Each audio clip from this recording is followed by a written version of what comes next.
चलिए अब आइए हम लोग स्टार्ट करते हैं क्रियात्मक समूह जिसे हम लोग कहते हैं फंक्शनल ग्रुप। हम लोग का सबसे मेन टॉपिक बस ये खत्म करके हम लोग का चैप्टर खत्म हो जाएगा, थोड़ा सा कुछ और बातें रह जाएगा। तो हो सकता है कि इस टॉपिक को पढ़ने में हमको 2 या 3 लेक्चर का और देना पड़े, तो हो सकता है इतना तक चलेगा, मतलब कि खत्म होगा जल्दी ही। अब हो सकता है कि मतलब कि इस चैप्टर का अधिकतम पार्ट खत्म हो चुका है ना। तो इसके पहले हम लोग पढ़ चुके हैं आइसोमर और क्या होता है होमोलोगस भी, जो आपको बातें पता होगा। अब हम लोग पढ़ते हैं क्रियात्मक समूह जिसे कहते हैं फंक्शनल ग्रुप। आखिर होता क्या है, तो कुछ बातों को हम लोग लिख लिए हैं, ठीक है, ध्यान से देखिएगा। क्योंकि हम जानते हैं कि एल्केन सामान्यतः कम क्रियाशील होते हैं, लेकिन इनमें जब एक हाइड्रोजन परमाणु को हटाकर कोई अन्य परमाणु को जोड़ा जाता है, तब यह यौगिक अत्यधिक क्रियाशील हो जाता है और जुड़ने वाला परमाणु क्या कहलाता है, क्रियात्मक समूह कहलाता है। उधर नहीं लिखे क्योंकि हो सकता है वहां पे लिखने में हमको थोड़ा सा जगह कम मिल पाता, ठीक है। दूसरी बात है कि जैसे कार्बनिक यौगिक में कुछ क्रियात्मक समूह निम्न में इतना सारी बातें बोल दिया गया, आपको समझने में थोड़ा सा परेशानी तो होगा, लेकिन हाँ है बहुत आसान।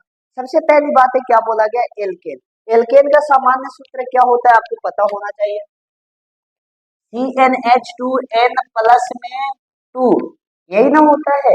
अब एल्केन समूह का मैं एक ग्रुप लेता हूँ CH4, समझ में आई बातें क्या, ये बातें जानते हैं कि थोड़ा सा पीछे का रिवीजन होगा तो मैं बता रहा हूँ कि आपको सब बातें समझ में आएगा, और पीछे का रिवीजन नहीं रहेगा तो हम भी कुछ नहीं कर सकते, आपको रिवीजन करना पड़ेगा। तो क्या बोला गया, एल्केन सामान्यतः क्या होते हैं, कमजोर होते हैं। आपको पता है बहुत अच्छी तरीके से, पिछले चैप्टर में भी पढ़ चुके हैं 3 चैप्टर में, वैसे यौगिक जिनके बीच क्या पाया जाता है, सहसंयोजक आबंध यानी कोवैलेंट कंपाउंड पाया जाता है, वह क्या होते हैं, सामान्यतः रूप से बहुत ही कमजोर होते हैं, वीक होते हैं।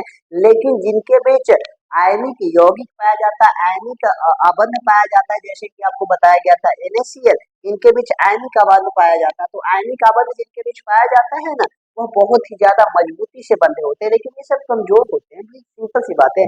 लेकिन इसको मजबूत करने के लिए कोई आकर के जुड़ता है, जैसे आपको बताया जाएगा, ध्यान से देखिएगा। CH4, अब आपको पता है कि कार्बन 4 बॉन्ड बनाता है, 1 2 3 4, 4 हाइड्रोजन से जुड़ जाएगा, 1 2 3 4, ये सही तरीका से जुड़ जाएगा, कोई प्रॉब्लम की बात है नहीं। लेकिन आपको एल्काइल ग्रुप याद आ रहा है क्या, एल्काइल मतलब कि CnH2 N प्लस में यहाँ पे 2 नहीं 1 होता है, और एग्जाम्पल में CH3 लेते हैं। और आपको पता है एल्काइल समूह को दर्शाने के लिए R प्रेजेंट करते हैं और यहाँ पे डैश देते हैं। डैश का मतलब ये नहीं, इसका मतलब ये ऐसे लिख सकते हैं क्या, कार्बन 1 2 3 बॉन्ड बनाया है, 3 बॉन्ड बनाया है, लेकिन बनाता कार्बन कितना बॉन्ड है, 4 बॉन्ड। 3 हाइड्रोजन तो जुड़ जाएगा भाई, सिंपल सी, लेकिन एक बच जाएगा, वही एक बचा हुआ है, तो इसके साथ किसी न किसी को जोड़ा जाएगा। और जुड़ेगा कौन, ये अभी जुड़ेगा, कौन सा जुड़ेगा, तो फंक्शनल ग्रुप जुड़ेगा। तो यही बोला गया है कि जब एल्केन से एक हाइड्रोजन को हटाए कि नहीं हटाए, सिंपल सी बात है, सुनो ना ध्यान से समझिएगा। जब एल्केन से हम लोग एक हाइड्रोजन परमाणु को हटा देते हैं, एल्केन में हाइड्रोजन परमाणु कितना था, 4, लेकिन यहाँ पे है कितना, 3। अब एक हटाए तभी तो 3 बचा ना, अब 3 बचेगा तो वह एल्काइल समूह हो जाता है हटाने के बाद। लेकिन हटाए हम ना, किससे हटाए, तो एल्केन से हटाए। जब एल्केन से 1 परमाणु को हटाया जाता है और कोई अन्य परमाणु आकर जुड़ जाता है, तब यह यौगिक बनेगा ना, वह ज्यादा ही क्रियाशील होगा। अब बात होगा कि भाई जुड़ेगा कौन, तो जुड़ने के लिए भी बताएंगे। कार्बनिक यौगिक में कुछ यौगिक होते हैं जो जुड़ते हैं, कुछ परमाणु होते हैं जुड़ते हैं। अब जुड़ने वाले परमाणु का नाम बताएंगे, थोड़ा सा चिंता मत लीजिए। अब जुड़ने वाले परमाणु को ही हम लोग कहते हैं क्रियात्मक समूह, समझ में आई होगी बात है।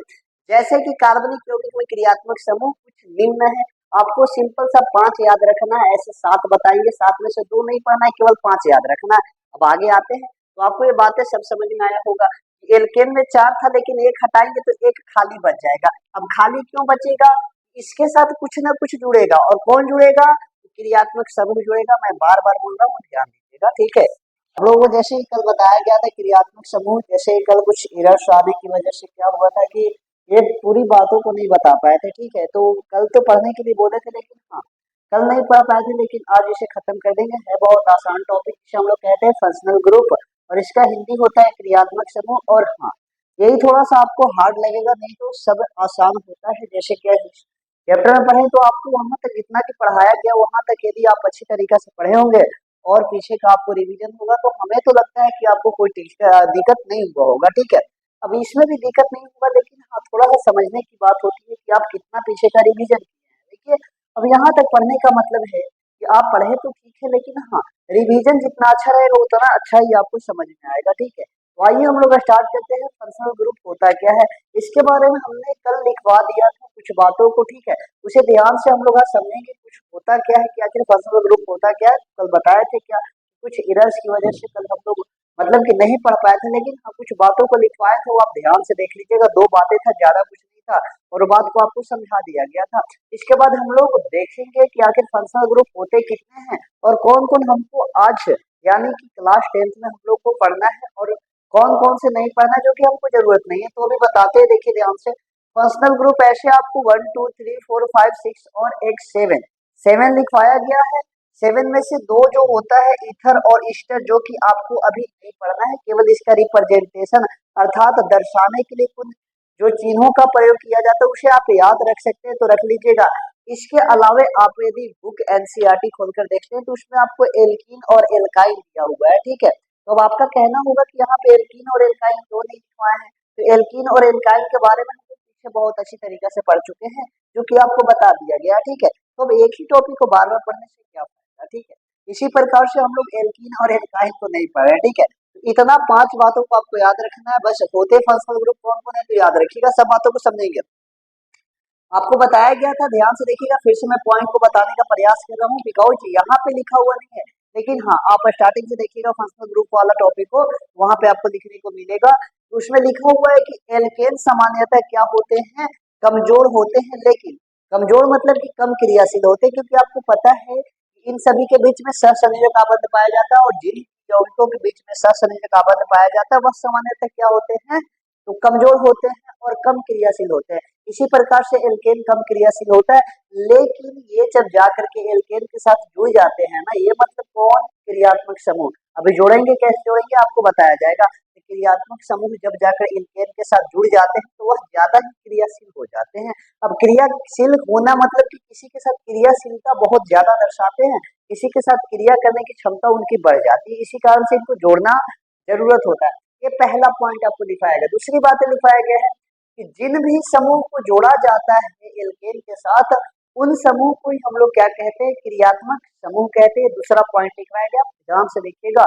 और तीसरी बात लिखवाया गया है कि कार्बनिक यौगिक में कुछ क्रियात्मक समूह निम्न है, जैसे कि आपको दर्शाया गया। कौन कौन होते हैं भाई, तो पहला नाम है, आप हिंदी में लिखना चाहते हैं तो लिख लीजिएगा, वैसे हम इंग्लिश में लिखकर के लाए हैं, बिकॉज हिंदी में ऐसा ही सिंपल होगा।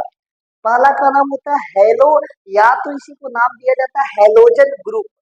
ग्रुप मतलब क्या होता है भाई, समूह होता है। समूह का मतलब कि बहुत सारे एक साथ मिले होंगे, सिंपल सी बातें है ना। ग्रुप आप देखे होंगे कि ग्रुप यहाँ पे है वहां पे, ग्रुप मतलब कि एक साथ मिला होना। तो हेलो या तो इसी को कहते हैं हेलोजन ग्रुप। हेलोजन ग्रुप को दर्शाते किससे है, तो रिप्रेजेंटेशन मतलब दर्शनात्मक चिन्ह, मतलब दर्शाने वाला चिन्ह का प्रयोग किया जाता है। जैसे कार्बन को दर्शाने के लिए सी, सिलिकॉन को दर्शाने के लिए एस आई, हाइड्रोजन को दर्शाने के लिए एच, ऐसा होता है ना। इसी प्रकार से दर्शाने के लिए इसको हम लोग लेते हैं एक्स द्वारा। अब एक्स में देखिएगा हेलोजन ग्रुप है, ग्रुप मतलब कि बहुत सारे एक साथ टॉपिक आएंगे, इसमें एक नहीं आएगा, बहुत सारे आते हैं। तो आपको याद रख लेना बस कौन कौन आता है, क्लोरीन, क्लोरीन, ब्रोमीन और आयोडीन, ऐसे अभी 4 याद रखना। इसके अलावा एस्टेटिन भी होता है, लेकिन एस्टेटिन याद नहीं रखना। आपके पास यदि पीरियोडिक टेबल होगा, और नहीं होगा तो कोई बात, ज्यादा महंगा नहीं मिलता है, लेके ले लीजिए, क्योंकि आपको उसको तो पढ़ना है, पीरियोडिक टेबल को वैसे आपको पढ़ना है। ठीक है, ऐसे तो रिमूव कर दिया है, लेकिन हाँ आपको बहुत ही ज्यादा काम देगा। ठीक है, तो वही आप उसमें देखिएगा तो ग्रुप नंबर 17 में आपको दिखेगा यही तत्व, फ्लोरीन, क्लोरीन, ब्रोमीन और आयोडीन, और एक और एस्टेटिन दिखेगा। तो ग्रुप 17 में जो तत्व पाए जाते हैं उन्हीं को हम कहते हैं हेलोजन ग्रुप, जिसे हेलो ग्रुप्स भी कहा जाता है। और हेलो ग्रुप्स में कौन कौन आते हैं, तो एक्स द्वारा दर्शाया जाए तो इसमें आते हैं फ्लोरीन, क्लोरीन, ब्रोमीन और आयोडीन। और आगे लिखाया गया प्रीफिक्स, और एक होता है सफिक्स। अब ध्यान से देखिएगा, आपको बताया गया है यहाँ पे आर वाला, ऐसा कुछ टॉपिक बताया गया, कुछ बातें याद आ रहा होगा, याद होगा तो अच्छी बात है, नहीं याद होगा तो भाई अब आपको रिवीजन करना होगा। आपको एल्काइल समूह कुछ याद आ रहा है क्या, ऐसा CH3, C2H5, ध्यान से देखिएगा। CH3 का मैं बॉन्ड बनाऊंगा तो ऐसा बनेगा 1 2 3, लेकिन एक बॉन्ड खाली बच जाता है, हाइड्रोजन तीन को तो जोड़ लेगा, लेकिन एक कहाँ जाएगा, एक किसी न किसी को जोड़ेगा, तो इन सभी में से कोई ना कोई जा करके जुड़ेगा उसके साथ। तो इसी कारण इसको हमको दर्शाने के लिए एक चिन्ह का प्रयोग किया जाता था, जिसे कहते थे आर द्वारा रिप्रेजेंटेशन किया जाता था। इसको भी बताएंगे, इसका भी ऐसा ही हो जाएगा भाई, कार्बन दो ठे है, सिंगल बॉन्ड के एक दो तीन चार पांच, और इधर खाली बच जाता है, एक हाइड्रोजन दो हाइड्रोजन तीन हाइड्रोजन चार हाइड्रोजन पांच हाइड्रोजन और एक खाली बच जाता है। इसको भी दर्शाने के लिए सिंपल सा ये प्रयोग करते हैं। तो एल्काइल समूह में जितने भी यौगिक आते हैं सभी को दर्शाने के लिए आर और डैश का प्रयोग किया जाता है। यहाँ पे डैश का मतलब होता है बॉन्डिंग बनाना, बॉन्डिंग किसी न किसी के साथ में जोड़ेगा। तो आप देखिएगा ध्यान से, अभी तुरंत बताएंगे, जब भी आपको ये सब जब जोड़ेंगे ना तो आपको एल्काइल समूह के साथ जोड़ा जाएगा। क्यों? क्योंकि भाई इसी के साथ में एक बॉन्ड खाली है। और किसके साथ जोड़िएगा, एल्केन में तो CH4 रहता है, तो मतलब कि आप इसका बॉन्डिंग बनाएगा तो कार्बन तो चार बॉन्ड बनाकर बैठ चुका है पहले से, तो फिर क्यों ये जोड़ना चाहेगा। आप एल्कीन का ले लीजिएगा, C2H कार्बन दुगना यानी C2H4 का ले लीजिएगा, ठीक है। तो इसका भी आप बनाइएगा तो क्या होता है, इसका भी बॉन्डिंग पूरा फुल होता है, तो कार्बन जितना बॉन्ड बनाता है सब बनाकर बैठ जाता है, तो इसके पास भी खाली नहीं होता है। एल्काइन का भी ले लीजिएगा तो एल्काइन का भी बनाइएगा, ट्रिपल बॉन्ड देता है पहले ही वो, तो उसका भी बॉन्डिंग बहुत अच्छी तरीका से बन जाता है। लेकिन एल्काइल समूह में एक बॉन्ड हमेशा खाली रहता है, इसी कारण आर डैश द्वारा दर्शाया जाता है। इसी कारण से एक बॉन्ड खाली होने की वजह से हमेशा इसे क्रियात्मक समूह के साथ जोड़ते हैं। समझ में आई की बात है, इसे मिटाते हैं, ठीक है। अब ध्यान से देखिएगा, अब जोड़ने के लिए दो तरीका होता है, या तो आप आगे जोड़ दिए या तो आप पीछे जोड़िए, बस याद रखिएगा।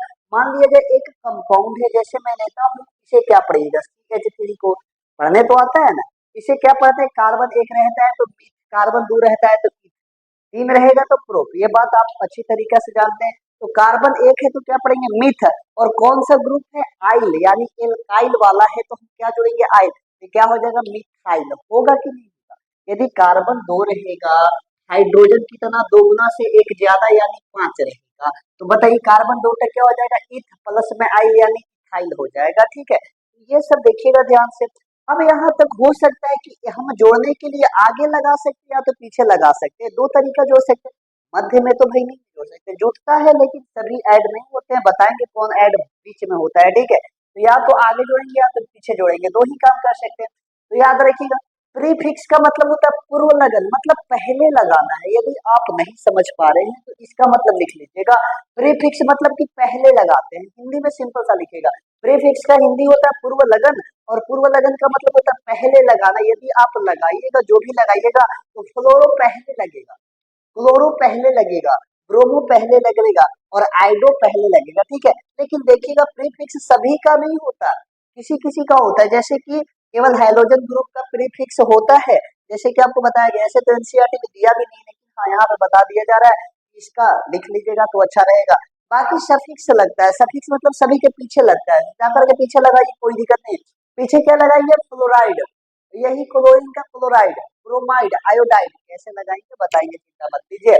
ऑल, एल्कोहल के लिए ऑल लगाएंगे और एल्डिहाइड के लिए अल लगाएंगे, ऐसा होता है तो हम पीछे लगाते हैं। तो दो तरह से लगाने का तरीका होता है, एक पहले लगाइए और एक लास्ट में लगाइए, समझ में आई होगी बात है। अब ध्यान से देखिएगा, पहला तो बताइए, दूसरा एल्कोहल, एल्कोहल यदि आप सुने होंगे नाम कभी तो अच्छी बात है, इसको दर्शाने के लिए OH का प्रयोग किया जाता है। और यहाँ पे आपको पता होगा, ऐसे डैश का मतलब माइनस मत समझिएगा, इसका मतलब कि यहाँ आर एक बॉन्ड खाली था, यहाँ पे एल्काइल समूह में एक बॉन्ड खाली था, और यह किसके साथ जुड़ेगा, इन सभी न किसी के साथ जोड़ेगा। तो जोड़ने के लिए एक बॉन्ड तो चाहिए, एक बॉन्ड जाकर के इसी के साथ बनाएगा, इसी कारण से वहां पे एक बॉन्ड दर्शाया जाता है कि जाकर किसी न किसी के साथ जुड़ेगा। इसको दर्शाने के लिए OH का प्रयोग करते हैं, और इसको पहले नहीं लगाते, जब भी लगाते तो लास्ट में लगाते हैं। लास्ट में क्या लगाते हैं भाई, ऑल लगाते हैं, क्या लगाते हैं, ऑल, याद रखिएगा, पढ़िए, एल्कोहल, लास्ट में क्या आ रहा है, ऑल आ रहा है, ठीक है। आगे एल्डिहाइड, एल्डिहाइड का दर्शनात्मक चिन्ह CHO। अब CHO होता है तो एल्डिहाइड को ऐसे पढ़िएगा तो नहीं आएगा, लेकिन कुछ बातों को ऐसा होता है कि याद तो रखना पड़ता है, सब कंसेप्ट को तो हम तो समझ नहीं पा सकते हैं, ठीक है, समझने का प्रयास कर सकते हैं, लेकिन ऐसा होता है कुछ बातें याद भी रखी जाती है, ठीक है। ऐसा तो नहीं कि हम केमिस्ट्री का भी दाता बन चुके हैं, नहीं ना, अभी हमें भी कुछ बातें को याद रखना पड़ेगा, ठीक है। जब जहां तक जाना होगा तो आगे कंसेप्ट आएगा कि समझने के लिए, तो आगे समझेंगे। तो एल्डिहाइड को हम लोग जब पीछे यूज करेंगे तो क्या लगाएंगे, अल लगाएंगे, ए एल लगाते हैं, और हिंदी में भी अल प्रयोग करेंगे, पढ़ेंगे अल। आगे कीटोन को दर्शाने के लिए CO प्रयोग किया जाता है, और इसे पढ़िए कीटोन, ओन आता है, ओन यानी ओन, तो क्या पढ़ेंगे, ओ एन ई, ओन। जब भी लगाएंगे पीछे तो लिखेंगे O N E, one, one नहीं ओन, ओन आता है, यहाँ पे गिनती का प्रयोग नहीं करना, ओन करना है, ठीक है। आगे कार्बोसिलिक एसिड, कार्बोसिलिक एसिड का होता है COOH, और इसको भी थोड़ा सा याद रख लीजिएगा, कार्बोसिलिक एसिड का जब भी यूज करेंगे तो आता है ओइक एसिड, ओइक एसिड का मतलब होता है ओइक अम्ल, हिंदी में कहेंगे ओइक अम्ल। बाकी आपको बताएं कि ईथर और ईस्टर को नहीं पढ़ना, बस याद रख लीजिएगा कि इसको दर्शाने के लिए ओ का प्रयोग किया जाता है ईथर के लिए, और ईस्टर को दर्शाने के लिए C डबल बॉन्ड मतलब C डबल O का प्रयोग किया जाता है। यहाँ तक बातें क्लियर होगा, ये भी पढ़ना ही नहीं, सिंपल सा, ये नहीं पढ़ना है, ठीक है। बस यहाँ पे 5 पढ़ना है। अब ध्यान से देखिएगा, आपको बातें पता चलेगा, बस थोड़ी सी बातें बताना चाहते हैं, गौर कीजिएगा, यदि ध्यान नहीं रहेगा यहाँ पे तो आपको ये बातें समझ में नहीं आएगा, बिकॉज सब अभी हमको पढ़ना है, ध्यान से देखिएगा। अब यहाँ पे मैं टॉपिक दे रहा हूँ CH4, इसे क्या पढ़िएगा, एल्केन ग्रुप का है कि नहीं, बस इतना मैं आपसे पूछना चाहता हूँ कि एल्केन ग्रुप का है कि नहीं। अभी थोड़ा सा रुक जाइएगा।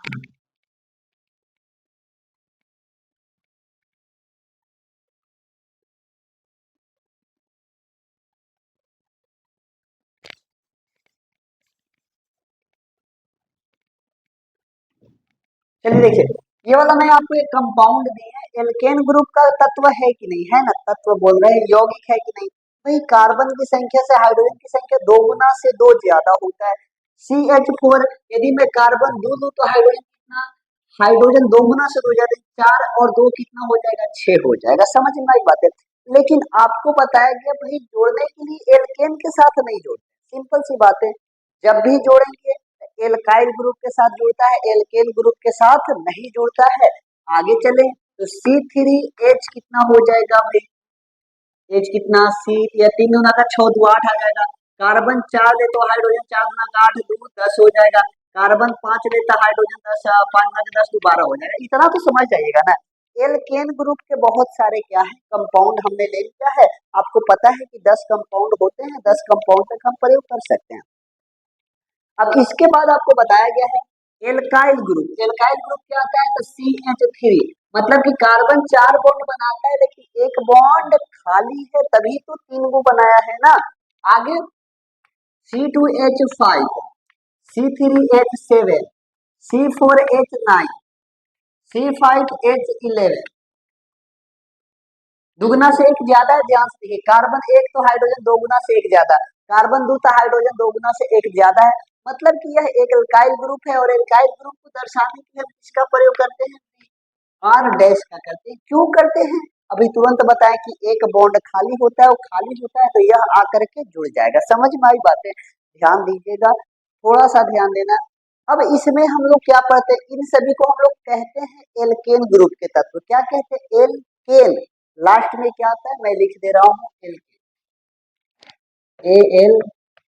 ALKAN, और लास्ट में क्या जोड़ते हैं, आप अच्छी तरीके से पढ़ चुके हैं, ALE जोड़ते हैं कि नहीं जोड़ते हैं, एल्केन के अंत में हमेशा ALE जोड़ा जाता है, बात आप अच्छी तरीके से पढ़ चुके हैं, ठीक है। अब यहाँ तक यदि मैं एक हाइड्रोजन को हटाऊं तो किसको जोड़ूंगा भाई, एक हाइड्रोजन को हटा देंगे तो 3 बचेगा कि नहीं बचेगा, अभी हमको जोड़ना है। अब ध्यान से समझिएगा, नहीं समझ में आया होगा, कार्बन कितना, एक, हाइड्रोजन कितना, 4, 4 बॉन्ड तो बनाता है, 4 बॉन्ड तो बना चुका है, किसी को तो जोड़ नहीं पाएगा, जोड़ने के लिए किसी न किसी को हटाना पड़ेगा, हटाएगा कौन, ये सब में से कोई ना कोई आएगा हटाने, और हटेगा कौन, तो हाइड्रोजन हटेगा, कार्बन तो बॉन्ड बना रहा है, हटेगा कौन, हाइड्रोजन हटेगा, नहीं समझ में आ रहा है, 1 2 3 4, कार्बन 4 बॉन्ड बनाता है, 1 2 3 4, 4 बॉन्ड बना रहा है, यानी 4 बॉन्ड बना चुका है, ठीक है। लेकिन अब इन सभी को जोड़ना है हमें, तो एल्काइल ग्रुप के साथ जोड़ना है, तो एल्काइल ग्रुप हमें प्राप्त कैसे होगा, तो यदि एक मैं हाइड्रोजन को हटा दूं तो सिंपल सा CH3 बन जाएगा कि नहीं बन जाएगा, सिंपल सी बातें बताइएगा, CH3 बनेगा कि नहीं बनेगा, CH3 बन जाएगा, और CH3 कौन सा ग्रुप का आ जाएगा, एल्काइल ग्रुप का आ जाएगा। लेकिन पहले क्या था, एल्केन था कि नहीं था, जाएगा, सिंपल सी बात है, बताइएगा। इसी प्रकार से C2H6 है और यहाँ पे इसके साथ में कोई भी यहाँ पे क्रियात्मक समूह जोड़ूंगा तो जोड़ने के लिए पहले एक हाइड्रोजन को हटाएगा और 6 है तो कितना बचेगा, 5 बचेगा। 5 बचेगा तब जाकर के इसके पास एक बॉन्ड खाली है जोड़ने के लिए, इसके पास भी एक बॉन्ड खाली है जोड़ने के लिए, कोई भी आकर के जुड़ सकता है। तो बताइएगा अब बन गया कौन सा ग्रुप, एल्काइल समूह का बन गया। लेकिन पहले क्या था, एल्केन था। देख रहे हैं पहले एल्केन था लेकिन अब क्या है, एल्काइल। ये तो अभी एल्केन है लेकिन जुड़ने के लिए क्या बनाएगा, एल्काइल ग्रुप बनाएगा तो इसके लिए एक हाइड्रोजन को रिमूव करना पड़ेगा, मतलब हटाना पड़ेगा और किसी ने कोई ना कोई आकर के हटाएगा। तो पहले क्या था, एल्केन था लेकिन अब क्या बन गया, एल्काइल ग्रुप बन गया। इतना तक बातें आपको समझ में आया ना। तब ध्यान से देखिएगा, मैं कंपाउंड लिखूंगा और कंपाउंड लिख के मैं नामकरण करूंगा तो आपको समझ में आएगा। बस ध्यान दीजिएगा कि पहले एल्केन था लेकिन अब क्या बन जाता है, जोड़ने के बाद एल्काइल बन जाता है। लेकिन जब हम इसका नामकरण करेंगे तब एल्केन के साथ करेंगे क्योंकि पहले तो एल्केन था ना। अब भले ही क्या बन चुका है, अब भले मतलब कि बन चुका है, अब क्या कहते हैं, अब एल्काइल बन चुका है लेकिन पहले से क्या था, एल्केन था। ठीक है, इतना बातें समझ में आया होगा।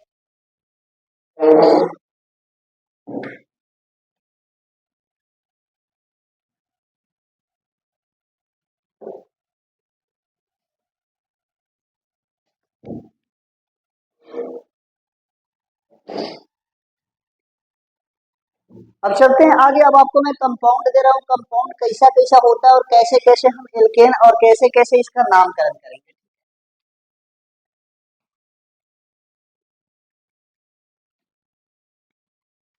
इसमें से सबसे पहले मैं क्या करता हूँ कि एक को मैं टिक कर दे रहा हूँ, ठीक है, इसको छोड़ दीजिएगा, कीटोन वाले को भी छोड़ देना है। कीटोन वाले को मैं बताऊंगा तो आपको बता दूंगा, अभी चारों को मैं ऐड कर दूं, वैसे तो मैं एक एक करके चलूंगा। ध्यान से देखिएगा, CH3 CH4 में लिखूं तो अभी है क्या, एल्केन, लेकिन इसके साथ अभी कोई ऐड हो नहीं सकता। ऐड करने के लिए क्या करना पड़ेगा, एक हाइड्रोजन को हटाना पड़ेगा और एक हाइड्रोजन को हटाएंगे तो कितना बचेगा, 3 बचेगा। तो एक बॉन्ड खाली है तो एक बॉन्ड खाली किस लिए, इनमें से कोई भी आकर के जुड़ सकता है। तो मैं सबसे पहले हेलो या हाइड्रोजन ग्रुप के तत्व दे रहे हैं। मान लिया जाए आप क्या जोड़ दिए, फ्लोरीन जोड़ दिए, क्या आप जोड़ सकते हैं, ऐसा कीजिएगा। मान लिया जाए हमने क्या जोड़ा, फ्लोरीन जोड़ा। अब फ्लोरीन जोड़ दिए तो बॉन्ड पूरा हो चुका है, पूरा है। बताइए, कार्बन 1 2 3 3 हाइड्रोजन तो जोड़ चुका है, एक खाली था तो एक जाकर के फ्लोरीन जुड़ चुका है। 4 बॉन्ड बनाता था, 4 बॉन्ड बना लिया है, सिंपल सी बात है। तो इसका नाम क्या करेंगे, तो आपको देखिए, आपको पीछे थोड़ा सा ले चलूं मैं, थोड़ा सा समझिएगा। वहां पे आपको 2 नाम बताया गया, एक था कॉमन नेम और एक था IUPAC नेम। पढ़े होंगे अच्छी तरीके से, ये बातें आप अच्छी तरीके से क्लियर होगा, ठीक है। एक था कॉमन नेम और एक था क्या, IUPAC नामकरण था। तो देखिए सभी का कॉमन नेम नहीं होता है लेकिन सभी का IUPAC नेम होता है, ऐसा है, ठीक है।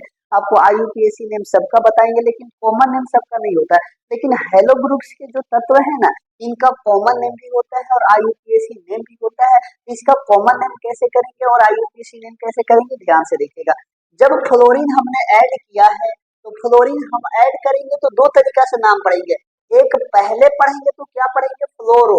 यदि लास्ट में पढ़ना है तो क्या पढ़ेंगे, फ्लोराइड पढ़ेंगे, ठीक है। तो देखिएगा यह क्या हो जाएगा, यदि हम हेलो ग्रुप्स के तत्वों को जोड़े हैं, इसको कहेंगे, एक होता है common name, COMMON, common name.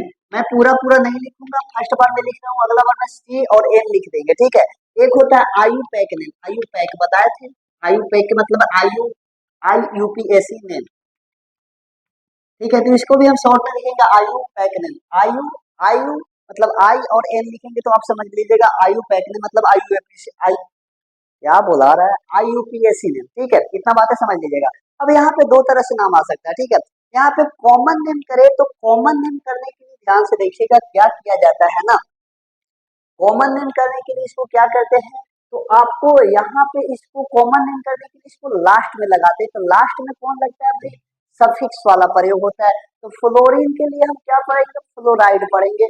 और ध्यान से समझिएगा इसे अब क्या पढ़ेंगे, इसको क्या नाम देंगे, सिंपल सी बात है, इसको क्या नाम देंगे, इसे कहेंगे कार्बन 1 है और हाइड्रोजन 3 है तो क्या है, एल्काइल ग्रुप का है। और एल्काइल समूह में कार्बन 1 आता है तो पढ़ते हैं मिथ, मिथ प्लस में आइल यानी मिथाइल, क्या पढ़ते हैं, METHYL, METH मिथ, प्लस में क्या जोड़ना है, YL जोड़ना है। मिथाइल और फ्लोरीन जुड़ा हुआ है तो क्या हो जाएगा, फ्लोराइड, FLORIDE, फ्लोराइड। ये आपके एनसीईआरटी में नहीं है, यदि जानना चाहते हैं तो जान लीजिए, नहीं भी चलता है तो छोड़ सकते हैं, कोई दिक्कत नहीं। आपको IUPAC नेम बताया जाएगा, IUPAC नेम आपके बुक में लिखा हुआ है, ध्यान से देखिए कैसे लिखा हुआ है। यदि हमको IUPAC नेम करना है तो इसको हमको प्रीफिक्स के रूप में उपयोग करना होता है। फ्लोरीन जोड़ दिए, इसको पहले हम पढ़ेंगे, पहले क्या पढ़ते हैं भाई, पहले लगाएंगे। यदि IUPAC नेम करना है तो पहले हम लगाएंगे, क्या करेंगे, पढ़ेंगे फ्लोरो, क्या लगाएंगे, फ्लोरो, FLOR, फ्लोरो। अब बताइएगा यहाँ पे क्या है, मीथेन था पहले कि नहीं था, सिंपल सी बात है, CH4 पहले था, लेकिन एक हाइड्रोजन को हटाया गया किसके द्वारा, F के द्वारा, तो यहाँ बच गया 3। तो पहले मीथेन था ना, यानी कार्बन एक होता है तो मीथेन होता है, कार्बन 2 आएगा तो इथेन हो जाएगा। तो पहले मीथेन था तो लिखेंगे फ्लोरोमीथेन, METHAN। ये होता है IUPAC नेम, कोई दिक्कत नहीं, आपके बुक में ये दिया हुआ है तो आप ये कर सकते हैं। ये समझ में आया तो कीजिए, ऐसे तो और मैं कंपाउंड बता रहा हूँ। मान लिया जाए कार्बन 3 आ जाएगा, ठीक है, तो हाइड्रोजन भाई कितना जाएगा, 2 गुना से एक ज्यादा जाना है, यानी 3 दूना का 6 2 8 तो होता है, लेकिन ऐसा नहीं चलेगा, एक हाइड्रोजन को हटाया जाएगा, किसी के द्वारा हटाया जाएगा। यहाँ पे मान लिया जाए एक हटा दिया गया तो कितना बचा, 7 बचा, तो अब यहाँ पे कोई ना कोई तो जुड़ेगा ना, तो अभी हम F जोड़े थे, मान लिया जाए हम यहाँ पे जोड़ दिए Cl जोड़ते हैं, तो Cl जोड़ेंगे तो इसका नाम बस बदल जाएगा, कुछ होगा नहीं, यहाँ पे Cl जोड़ेंगे तो नाम बदल जाएगा।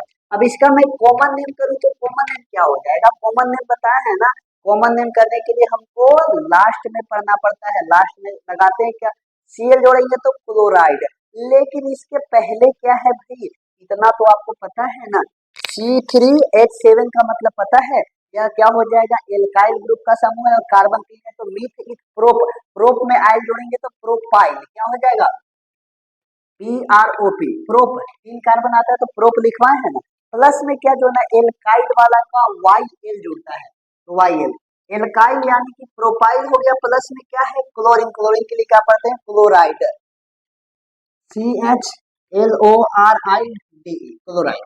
बातें समझ में आया, ये जरूरत नहीं है, लिखना चाहते हैं करना चाहते हैं तो कर लीजिएगा, नहीं तो कोई दिक्कत नहीं। अब आते हैं IUPAC नेम, मतलब IUPAC नेम, IUPAC नेम तो आप ऐसे ही बता दीजिए तो भाई IUPAC नेम करना है तो इसको हम पूर्व लगन मतलब पहले लगाते हैं, पहले क्लोरीन के लिए क्या लगाते हैं, क्लोरो, कहीं तो लिखा होगा CHOLOR, क्लोरो है ना, तो क्लोरो लगाते हैं तो क्या हो जाएगा, क्लोरो, CHOLORO, क्लोरो। अब यहाँ पे ध्यान से देखिएगा, पहले क्या था भाई, C3H8 था, लेकिन एक हाइड्रोजन को हटाया गया है ना, तो पहले कौन सा था, यानी कि मिथ इथ प्रोप, प्रोप में क्या था, एल्केन ग्रुप का था, तो प्रोपेन था, तो ध्यान से देखिएगा, प्रोप में एल लगाएंगे तो प्रोपेन, तो पहले प्रोपेन था तो हम लगा देंगे प्रोपेन, क्लोरो प्रोपेन, PROPANE। इसी प्रकार से आप सभी कंपाउंड को कर सकते हैं नामकरण, आप आराम से नोट कॉपी में क्या कीजिएगा कि एक एक करके आप कंपाउंड का नामकरण कीजिएगा। इसी प्रकार से पहला ग्रुप में आप किसी को भी ऐड कीजिएगा, ब्रोमीन को ऐड कीजिएगा तो क्या हो जाएगा, क्या हो जाएगा कि क्लोरो, मतलब क्लोरो नहीं, ब्रोमो, ब्रोमो प्रोपेन हो जाएगा, आयोडीन को जोड़ेंगे तो आयोडो प्रोपेन हो जाएगा। इसी प्रकार से आप ऐड करते जाइएगा, सिंपल सी बात है, हो जाएगा। अब यदि मैं इसका स्ट्रक्चर बनाए तो देखिए स्ट्रक्चर आपको ऐसे ही बना सकते हैं, स्ट्रक्चर तो पूछता नहीं, लेकिन हाँ ऐसा होगा कि आपको कभी कभी पूछ देगा कि भाई क्लोरोपेंटेन का स्ट्रक्चर बना दीजिए, क्लोरोप्रोपेन का बना दीजिए, तो नहीं बना पाइएगा, क्लोरीन को जोड़ा गया है तो ऐसे ही जोड़ देंगे, सिंपल सी बात है, कोई दिक्कत होना नहीं चाहिए। अब आगे चलते हैं, ठीक है, अब ज्यादा झंझट है नहीं, सिंपल सी बात था, पहला में केवल इसका 2 नाम था, बताने के लिए तो बता दिया, बाकी कुछ है नहीं। आगे मान लिया जाए हमने क्या किया, CH3, यानी CH4 तो है लेकिन 1 हाइड्रोजन को हटाया जा रहा है, तो कितना बचेगा, 3 बचेगा, और किसको जोड़ेंगे, अगले वाले को जोड़ दे रहे हैं, OH को जोड़ रहे हैं, तो OH को जोड़ेंगे तो कैसा बॉन्ड बनेगा, कार्बन भाई 1 2 3 बॉन्ड बनाया है, 1 2 3, अब क्या जोड़ेंगे, O जोड़ेंगे, यहाँ पे एक बॉन्ड बनाएंगे इसे, और ऑक्सीजन कितना बॉन्ड बनाता है, 2 बॉन्ड बनाता है ना, तो आप स्ट्रक्चर तैयार कीजिएगा, ऑक्सीजन 2 बॉन्ड बनाता है, यानी कि बाहरी कक्षा में कितना इलेक्ट्रॉन, 2 इलेक्ट्रॉन, यानी कि 6 इलेक्ट्रॉन होता है, लेकिन 2 इलेक्ट्रॉन देगा तभी तो 8 इलेक्ट्रॉन होगा ना, आपको पता है।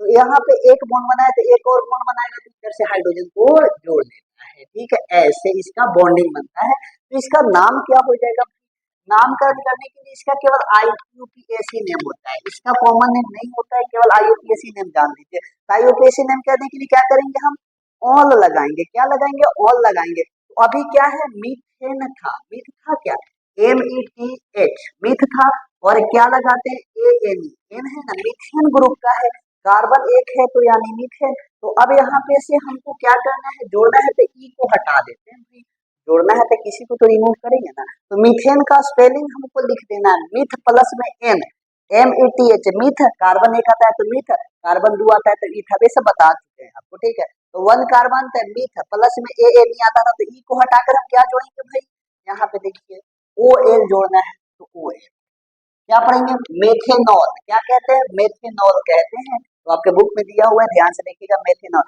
इसी प्रकार से कार्बन मान लिया जाए 5 ले लिए हम, और क्या लिए, हाइड्रोजन हटाएंगे, यानी कि दुगना से 2 ज्यादा, 5 गुना का 10 2 12 होगा, लेकिन एक हटाएंगे तो कितना बचेगा, 1 11, और क्या जोड़ दिए, OH जोड़ दिए। इसका IUPAC में बता दीजिए, सिंपल सी बात है, क्या हो जाएगा, कार्बन 5 हाइड्रोजन 11 से क्या हो जाएगा, पेंटेन, पेंटेन में ऑल जोड़ेंगे तो क्या हो जाएगा, PENT, पेंट होगा, और ANE लगाना है, एन लगा करके ई को हटाना है और साथ में जोड़ दीजिए OL, पेंटेनॉल, सिंपल सी बात है।